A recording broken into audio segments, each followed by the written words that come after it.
साझा खबर निष्पक्षताको आधार। नमस्कार। सामुदायिक radio Darpan FM 99.2 megahertz, internet अनलाइनको www.darpanfm.com.np, हाम्रो पात्रो एप्स र हाम्रो आधिकारिक Facebook page Darpan FM Nawalparasi 99.2 मार्फत संसारभरबाट एकैसाथ प्रसारण भइरहेको स्थानीय खबरहरूको सङ्गालो बिहान 7:30 बजेको दर्पण खबरमा यहाँलाई हार्दिक स्वागत छ। म प्रिय धन। दर्पण खबर सुरु गरौं समाचारका मुख्य शीर्षकहरूबाट।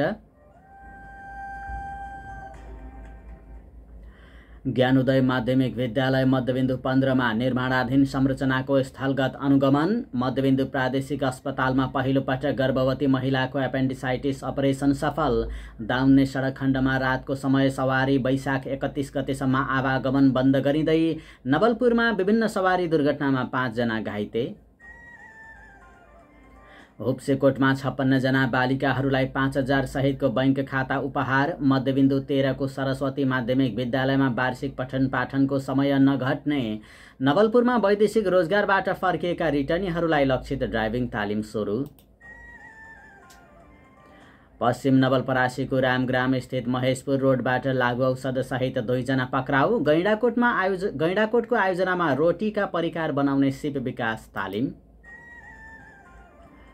र लुम्बिनीको पर्यटकीय सुधारका लागि दाताले दिएका विद्युतीय सवारीको बिजोग, कतिपयको पाङ्रा नै गायब।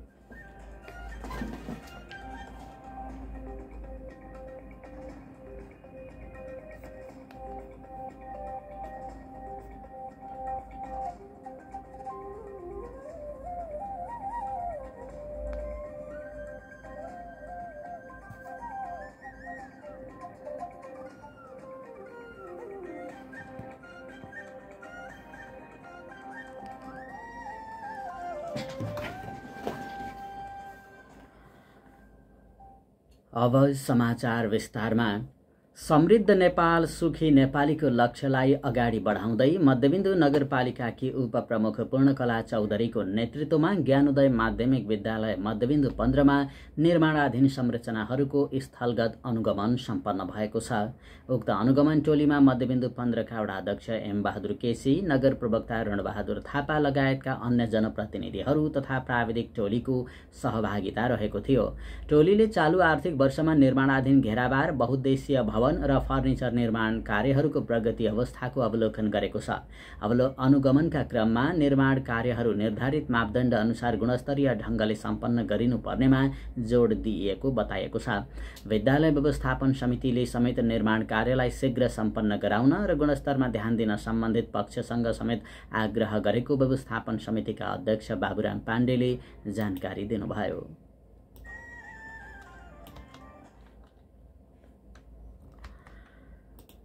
दाउन्ने सडक खण्डमा पुनः रातिको समय गाडी बन्द हुने भएको छ। नारायणगढ बुटवल सडकको स्तरोन्नति कार्य अन्तर्गत दाउन्ने खण्डमा रातको समयमा सवारी सञ्चालन रोक्दै सडक मर्मत तथा निर्माण कार्यलाई तीव्रता दिइने भएको छ। आयोजनाका अनुसार आगामी वैशाख 31 गतेसम्म प्रत्येक रात 11 बजेदेखि भोलिपल्ट बिहान 5 बजेसम्म दाउन्ने खण्डमा सवारी आवागमन पूर्ण रूपमा बन्द गरिनेछ। यसअघि वैशाख 15 गतेसम्मका लागि रातिको समय बन्द गर्ने निर्णय भएको थियो। निर्माण कार्यलाई प्रभावकारी बनाउन यात्रुवाहक बस र मालवाहक सवारी साधनलाई निर्धारित स्थानहरूमा रोक्ने व्यवस्था गरिएको छ। बुटवलतर्फ जाने यात्रुवाहक सवारी साधनहरूलाई होङसी सिमेन्ट गेटदेखि दुम्कीबास बजार खण्डमा रोकिनेछ भने मालवाहक सवारी साधनहरूलाई चोरमारा र अरुणखोला बजार खण्डमा रोकिनेछ। त्यस्तै नारायणगढतर्फ आउने यात्रुवाहक सवारीहरूलाई बर्दघाटको चिसापानी र बर्दघाट खण्डमा तथा मालवाहक सवारी साधनहरूलाई ज्यामिरेको हकुई खण्डमा रोक्नका लागि व्यवस्था मिलाइएको छ। यात्री तथा सवारी चालकहरूलाई सवारी रोक्दा तथा सञ्चालन गर्दा लेन अनुशासनको कडाइका साथ पालना गर्न र भिडभाडका अवस्थामा जथाभावी ओभरटेक नगर्न अनुरोध पनि गरिएको छ। उल्लङ्घन गर्नेहरूलाई प्रचलित कानुन अनुसार कडा कारबाही गरिने चेतावनी समेत दिएको छ। यात्रुहरूका लागि वैकल्पिक मार्गका रूपमा कालीगण्डकी करिडोर अन्तर्गत गैंडाकोट रामदी खण्ड प्रयोग गर्न सकिनेछ। आयोजना निर्देशनालयले निर्माण कार्यका कारण सर्वसाधारणमा पर्न सक्ने असुविधाप्रति क्षमा याचना समेत गरेको छ। नवलपरासी बर्दघाट सुस्तापूर्वका प्रमुख जिल्ला अधिकारी भविश्वर पाण्डेका अनुसार दाउन्ने खण्डमा निर्माण कार्य केही दिन निरन्तर रहने भएकाले आगामी वैशाख 31 गतेसम्म प्रत्येक दिन राति 11 बजेदेखि भोलिपल्ट बिहान 5 बजेसम्म आवागमन बन्द गरिने भएको हो। यसअगाडि दाउन्ने खण्डमा चैतको 27 गतेदेखि 31 गतेसम्म दिनको 11 बजेदेखि 3 बजेसम्म र 2082 सालको वैशाख 1 गतेदेखि 15 गतेसम्म रातिको 11 बजेदेखि बिहान 5 बजेसम्म अत्यावश्यक बाहेकका सवारी साधनमा रोक लगाएर सडक विस्तारको काम भइरहेको थियो। अहिले दाउन्ने खण्डमा पहाड काट्ने, पर्खा लगाउने र कल्भर्ट निर्माणको काम भइरहेको पूर्वी खण्डका सूचना अधिकारी इन्जिनियर शिव खनालले बताउनुभयो। नारायणगढ बुटवल सडक खण्डको 114 किलोमिटर अन्तर्गत गैंडाकोटदेखि दाउन्नेसम्मको 65 किलोमिटर मध्ये बजार क्षेत्रमा सर्भिस लेन सहित छ र जोखिम बढिरहेको क्षेत्र मानिने दाउन्नेको 14 किलोमिटर खण्डमा 3 लेनको सडक विस्तारको काम चलिरहेको छ। 17 अर्ब लागतमा सडक निर्माणको ठेक्का पाएको चाइना स्टेट इन्जिनियरिङ कर्पोरेसनले हालसम्म 3 पटक म्याद थपिसकेको छ। निर्धारित समयमा काम सम्पन्न नभएपछि तेस्रो पटक थप भएको म्याद यही 82 सालको साउन 8 गते सकिँदैछ।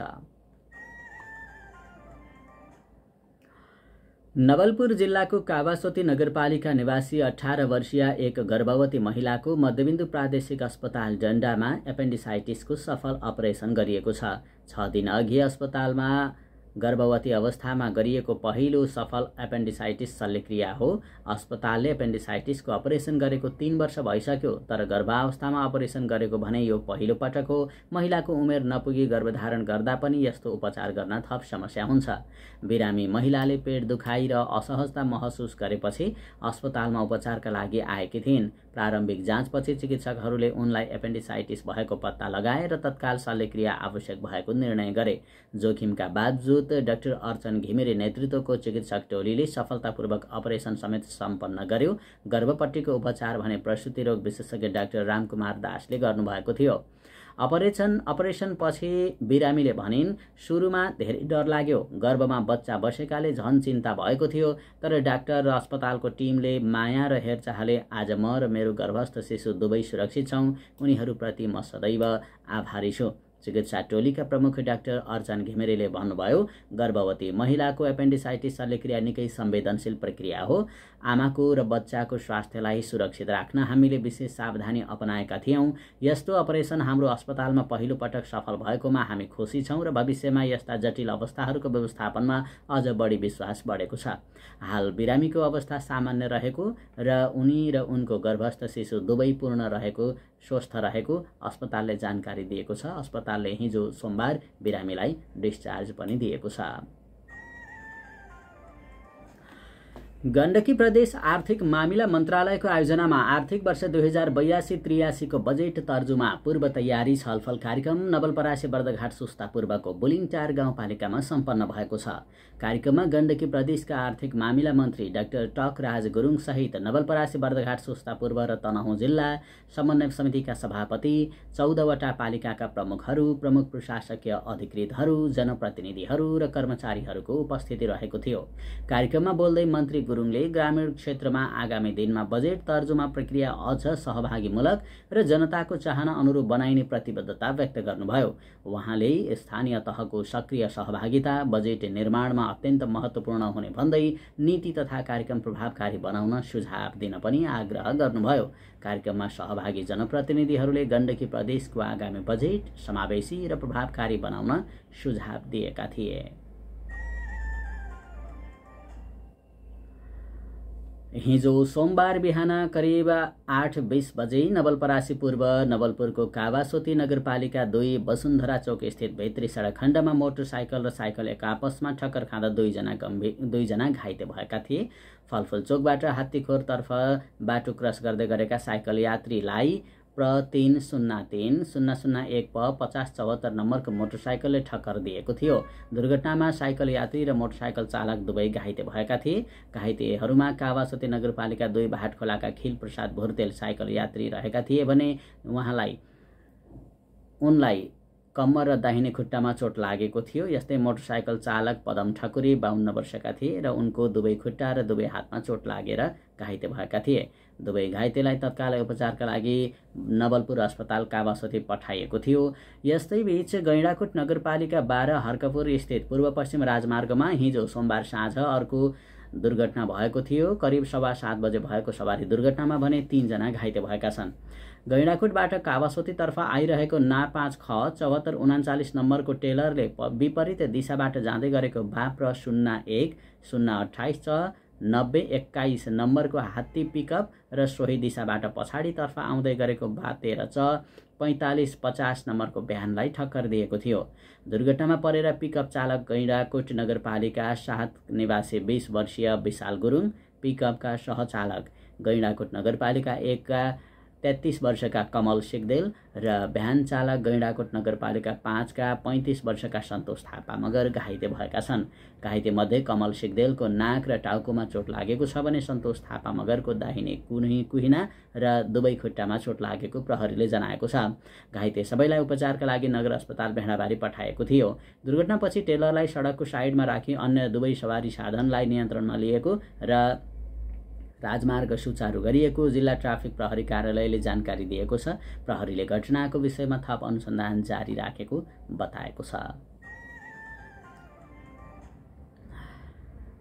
नवलपुरको हुप्सेकोट गाउँपालिकाले 56 जना बालिकाहरूलाई 5000 सहितको बैंक खाता उपहार दिएको छ। हाम्रो छोरीको सुनौलो भविष्य कार्यक्रम मार्फत चालु आर्थिक वर्षमा गाउँपालिकाभित्र जन्मिएका 56 जना छोरीहरूको बैंक खातामा 5000 रुपैयाँ जम्मा गरिएको हो। हुप्सेकोट गाउँपालिकाभित्र थाई बसोबास गरेका दम्पतिले छोरी जन्मिएर वडा कार्यालयमा जन्म दर्ता गराएपछि छोरीको नाममा खोलिने बैंक खातामा गाउँपालिकाले नगद 5000 रुपैयाँ जम्मा गरिदिने गरेको हुप्सेकोट गाउँपालिकाकी अध्यक्ष लक्ष्मीदेवी पाण्डेले जानकारी दिनुभयो।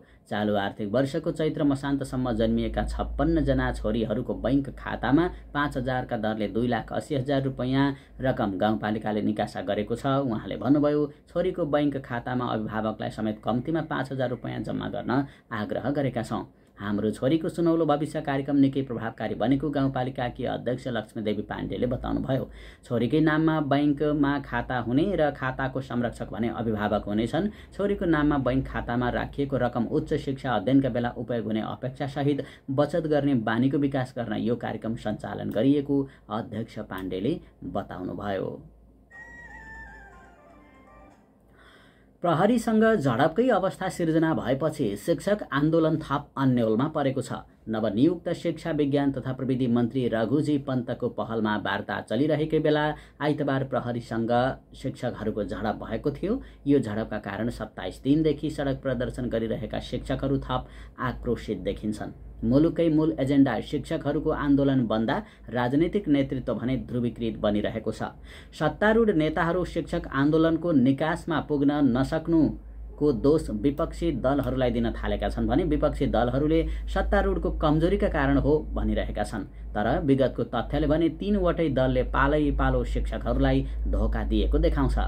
2075 सालमा नेपाल शिक्षक महासंघले शिक्षा ऐनको माग गरेर आन्दोलन थाल्दा प्रधानमन्त्री त्यतिबेला रहनुभएको थियो। नेकपा एमालेका अध्यक्ष र हालका समेत प्रधानमन्त्री रहनुभएका केपी ओली नेतृत्वको सरकारमा शिक्षा मन्त्री रहनुभएको थियो गिरिराज मणि पोखरेल। यो सरकारले शिक्षक महासंघसँग 30 बुँदे सम्झौता गरेको थियो, तर यो सम्झौता कार्यान्वयन भएन। फेरि 2078 सालमा शिक्षकहरू आन्दोलित भए। त्यसबेला प्रधानमन्त्री रहनुभएको थियो काङ्ग्रेसका शेरबहादुर देउवा नेतृत्वको सरकारमा शिक्षा मन्त्री रहनुभएको थियो देवेन्द्र पौडेल। माओवादी नेता पौडेल शिक्षा मन्त्री र देउवा प्रधानमन्त्री हुँदा शिक्षकहरूसँग फेरि 51 बुँदे सहमति जुट्यो, तर सहमति कार्यान्वयन भने भएन। राज्यको जिम्मेवार व्यक्तिले पटक पटक सहमति गरेको छ।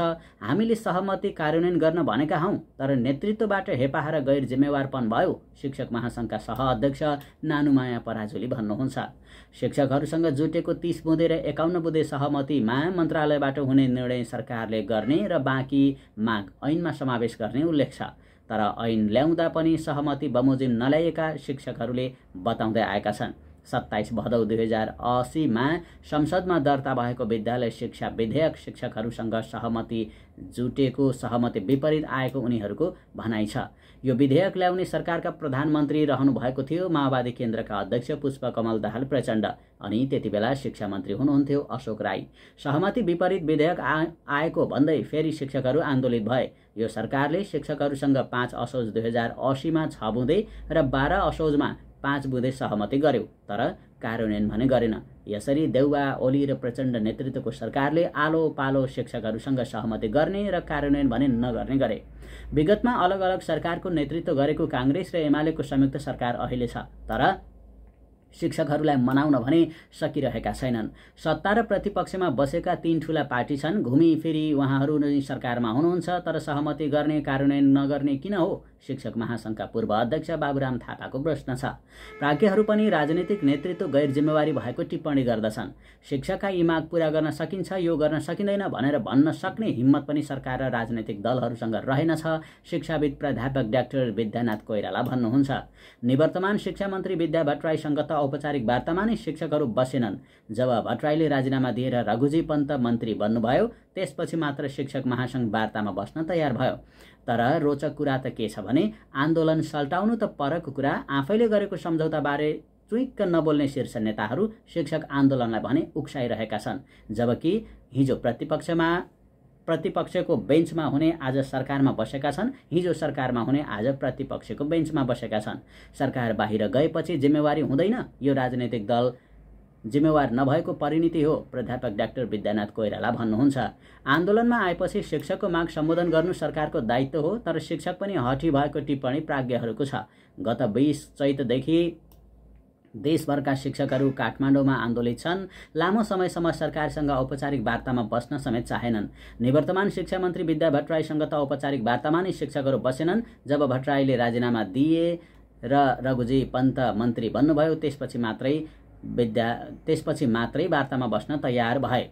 1 महिना पुग्न लाग्यो विद्यालय ठप्प भएको। सामुदायिक विद्यालयमा अध्ययनरत विद्यार्थी विद्यालय जान पाएका छैनन्। परीक्षा प्रभावित भएको छ। एसईई को उत्तर पुस्तिका परीक्षण भएको छैन। त्यसैले जतिसक्दो चाँडो सहमति मार्फत आन्दोलन टुङ्ग्याउन सरकारवालाहरूले दबाब दिइरहेका छन्। सहमतिको बिन्दु भने निवर्तमान शिक्षा मन्त्री भट्टराईले बनाएको 7 बुँदे नै हुन सक्ने उनीहरूको सुझाव छ। 7 बुँदेलाई कार्यान्वयन गर्यो भने समाधान निस्कन सक्छ। शिक्षकको सम्मानको, स्थायित्वको, पेशागत प्रमोसन, ईसीडीको शिक्षक कर्मचारीको पैसाको सम्बोधन गर्ने बित्तिकै पहिलो काम सकिन्छ, प्राध्यापक डाक्टर कोइराला भन्नुहुन्छ। त्यसपछि ऐन र नियमावलीमा समेटेर जाने विषयमा छलफल अगाडि बढाउनुपर्छ। 7 बुँदे प्रस्तावमा ईसीडीका शिक्षकको तलब 17,300 बनाउने, सामाजिक सुरक्षा कोषको नयाँ प्याकेज बनाउने, दुर्गम भत्ता उपलब्ध गराउने, ग्रेड समायोजन, मर्यादा क्रम कायम राख्ने, हाललाई निजामती अस्पतालबाट शिक्षाको उपचारमा छुटको व्यवस्था लगायतका विषयहरू समावेश भएका छन्। तर शिक्षक महासंघ पनि यसमा सहमत थियो, तर आर्थिक स्रोतका लागि अर्थ मन्त्रालय भने तयार भएन। यसैमा कुरा अल्झिरहेको छ। यी विषय मन्त्री परिषदबाट निर्णय भएमा आन्दोलनको स्वरूप हेर्न महासंघ तयार छ। मन्त्री परिषद र मन्त्रालयबाट हुने निर्णय निशर्त होस्, ऐन जारी गर्ने डेडलाइन तोकियोस्। हामी आन्दोलनको मोडालिटी परिवर्तन गर्छौं भनेकै छौं। आन्दोलन परिचालन समितिका संयोजक समेत रहेकी सह अध्यक्ष नानुमाया पराजुली भन्नुहुन्छ, हिजो सरकारबाट दमन भयो, शिक्षकहरू थप आक्रोशित हुनुभएको छ। राज्यले सोचेर निर्णय गरोस्। देशभर फैलिएको जटिल परिस्थितिका कारण विद्यालयको नियमित पठन पाठन प्रभावित भइरहेका बेला मध्यबिन्दु नगरपालिका 13 मा रहेको सरस्वती माध्यमिक विद्यालयले विद्यार्थीहरूको शैक्षिक क्षति न्यूनीकरण गर्न विशेष निर्णय गरेको छ।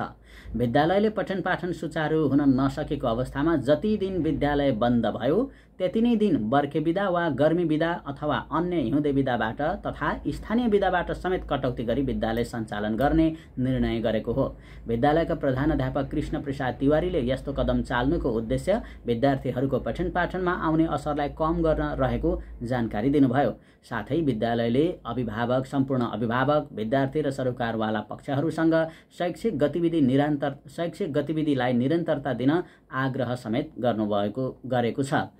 विद्यालय प्रशासनले अवस्था सहज भए लगतै नियमित कक्षा सञ्चालन गरिने बताएको छ। यो बीचमा विद्यार्थीहरूलाई घरको रचनात्मक कार्यमा लगाउनु हुन पनि विद्यालयले अभिभावकसँग आग्रह गरेको छ। यसअघि पनि नेपाल शिक्षक महासङ्घका नवलपुरका अध्यक्ष चन्द्रदेव तिवारीले जति दिन विद्यालय बन्द हुन्छ त्यति नै दिन बर्खे बिदा तथा हिउँदे बिदाबाट समायोजन गर्ने भनिसक्नु भएको छ। आर्थिक समृद्धिको आधार लघु उद्यम मार्फत रोजगार अभियान अन्तर्गत गैंडाकोट नगरपालिकाले गैंडाकोट 11 सञ्चालन गरेको 15 दिने रोटीका परिकारहरू बनाउने सिप विकास तालिम हिजो सम्पन्न भएको छ। तालिममा नगर उपप्रमुख शान्ति कोइरालाले महिलाहरूलाई आत्मनिर्भर र आर्थिक रूपमा सक्षम बनाउन सिप विकास अनिवार्य रहेको बताउँदै सिकेका सिपलाई व्यावहारिक जीवनमा उतारेर साना उद्यम सुरु गर्न सहभागीहरूलाई प्रेरणा दिनुभयो। उहाँले उद्यमशील महिलालाई नगरपालिका मार्फत सक्दो आर्थिक तथा प्राविधिक सहयोग उपलब्ध गराइने समेत जानकारी दिनुभयो। वडा सदस्य मोती कुमारी खड्काको अध्यक्षतामा भएको कार्यक्रममा आर्थिक विकास शाखा प्रमुख देवेन्द्र गौतम, वडाका सदस्यहरू गुरुप्रसाद पौडेल, कुमारी नेपाली र स्वावलम्बन महिला सहकारी संस्थाकी उपाध्यक्ष कृष्ण कुमारी नेउपानेले कार्यक्रम राम्रो रहेको र उत्साहजनक सहभागिता भएकाले सिपलाई व्यावसायिक बनाउन आग्रह गर्नुभएको थियो। तालिम प्रशिक्षक पार्वती श्रेष्ठले 12 प्रकारका रोटी परिकार तथा च्याउ तथा मासुको अचार बनाउने तरिका सिकाउनुभयो। 15 दिनसम्म चलेको तालिममा 20 जना भन्दा बढी महिला दिदीबहिनीहरूको सक्रिय सहभागिता रहेको थियो।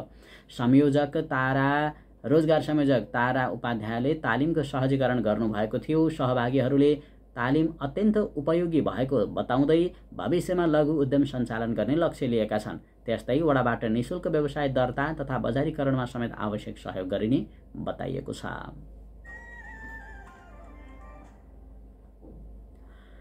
श्रम, रोजगार तथा सामाजिक सुरक्षा मन्त्रालय अन्तर्गत वैदेशिक रोजगार बोर्डको सचिवालय बबरमहलको सहकार्यमा रिटर्निङ माइग्रेट नेपाल नवलपुर र ड्राइभिङ तालिम प्रदायक संस्था नवलपुर ड्राइभिङ सेन्टरको आयोजनामा 1 महिने ड्राइभिङ तालिम सुरु गरिएको छ। तालिमको हिजो एक विशेष समारोहका बीच उद्घाटन गरिएको हो। उद्घाटन समारोहमा बोल्दै यातायात व्यवस्था कार्यालय नवलपुरका प्रमुख सुरेश जैसवालले सिकेको सिपले भविष्यमा जीवन सुधारमा महत्त्वपूर्ण भूमिका खेल्ने उल्लेख गर्नुभयो। उहाँले तालिममा सहभागीहरूलाई शुभकामना दिँदै जीवनमा सिपले अवसरहरू सिर्जना गर्छ भन्नुभयो। त्यस्तै ट्राफिक प्रहरी कार्यालय नवलपुरका प्रहरी वरिष्ठ नायब निरीक्षक मीन बहादुर कुँवरले वैदेशिक रोजगारीबाट फर्किएका रिटर्नीहरूलाई लक्षित सिपमूलक तालिम प्रदान गर्नु अत्यन्त सराहनीय भएको बताउनु भएको थियो। उहाँले सवारी साधन सञ्चालनको सिपले स्वदेश तथा विदेश दुवैतिर रोजगारको अवसरहरू बढाउने र बेरोजगारी घटाउन सहयोग गर्ने धारणा व्यक्त गर्नुभयो।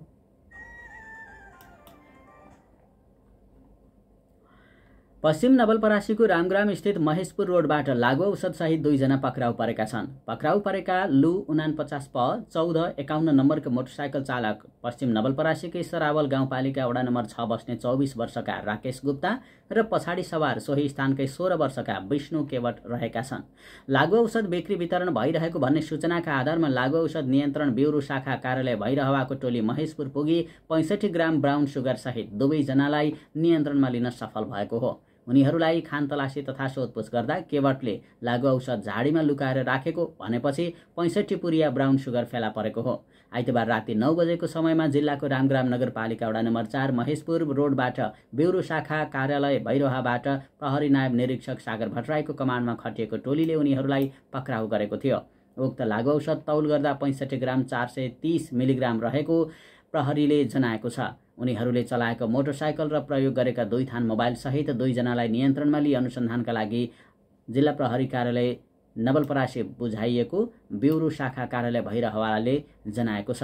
जिल्ला प्रहरी कार्यालय नवलपरासीका प्रहरी निरीक्षक नारायण थापाले आवश्यक कारबाहीका लागि जिल्ला अदालत परासीमा म्याद थपका लागि पठाइएको बताउनुभयो। थापाले पक्राउ परेका 2 जनालाई लागु औषध ऐन 2033 अनुसार कारबाही हुने बताउनु भएको छ। र लुम्बिनी विकास कोषको अत्याधुनिक विद्युतीय सवारी साधन पर्यटक सेवा सुधार गर्ने उद्देश्यले ल्याइएकामा प्रयोगविहीन भएका छन्। ती विद्युतीय सवारी कानुनी जटिलता र अनधिकृत प्रयोगका कारण बिग्रिएर थन्किएका हुन्, जसले राज्य कोषलाई नै नोक्सान गरेको छ। वैशाख 13 गते लु 1 झ 696 नम्बरको विद्युतीय भ्यान लुम्बिनी ग्राम क्षेत्रभित्रको सडकमा अनियन्त्रित भई दुर्घटना हुँदा अगाडिको भागमा क्षति भएको छ। यस्तै 2080 को चैत 23 गते सोही भ्यानलाई अनधिकृत व्यक्तिले प्रयोग गरिरहेको देखेर स्थानीयले प्रहरीलाई खबर गरेका थिए। चालक सहित भ्यानमा सवार 2 जना कोषका पदाधिकारी वा कर्मचारी कोही पनि थिएनन्। कोषको सूचना शाखाका कर्मचारी राजन बस्नेतले उक्त सवारी अनधिकृत रूपमा चलाउँदा 2080 को साउन 19 गते दुर्घटना भएको थियो भने भ्यान मर्मतका लागि 28 लाख रुपियाँ लाग्ने प्राविधिकहरूले जनाएका छन्। बस्नेतले चलाएको सवारीको ठक्करबाट लुम्बिनी सांस्कृतिक नगरपालिका 7 पक्डी हवाका 40 वर्षीय रविन्द्र यादव घाइते भएका थिए। साथै लु 31 प 186 नम्बरको मोटरसाइकलमा समेत ठूलो क्षति भएको उनको भनाइ छ। उनका अनुसार लु 1 झ 694 भ्यानको पछाडितर्फ ठोकिएको थियो। ढोकाको ह्यान्डल गायब छ भने एउटा पाङ्ग्रा खोलिएको छ। लु 1 झ 695 नम्बरको भ्यानको चारवटै पाङ्ग्रा पञ्चर भएको छ। 5 मध्ये 4 बसको एसी बिग्रिएको छ। लु 1 झ 384 नम्बरमा बसको अगाडिको सिसा फुटेको छ। उनले भने एसियाली विकास बैंकको दक्षिण एसिया पर्यटन पूर्वाधार विकास कार्यक्रम आयोजना अन्तर्गत क्लिन इनर्जी योजनाबाट लुम्बिनी क्षेत्रको पर्यटक प्रवर्धनका लागि सरकार, संस्कृति र पर्यटन तथा नागरिक उड्डयन मन्त्रालय मार्फत 19 वटा विद्युतीय सवारी कोषको नाममा 2079 को जेठ 12 गते नामसारी भई आएका थिए। विभिन्न दुर्घटनामा क्षतिग्रस्त भएका सवारी साधनहरू तीनै मध्येबाट हुन्। लुम्बिनीमा ल्याइएका 14 भ्यान र 5 विद्युतीय बस वातानुकूलित अपाङ्गता मैत्री र स्वचालित ढोका भएका छन्। प्रत्येक बसमा 19 सिट र भ्यानमा 5 सिट क्षमता छ। एक पटक पूरा चार्ज गरेपछि 400 किलोमिटर गुड्न सक्ने उक्त बस अथवा भ्यानमा कार्डबाटै भुक्तानी गर्न सकिने सुविधा पनि थियो। यिनै प्रसङ्ग सँगसँगै हामी बिहानको दर्पण खबरको अन्तमा आइसकेका छौँ। जाँदा जाँदै समाचारका मुख्य शीर्षकहरू पुनः एकपटक।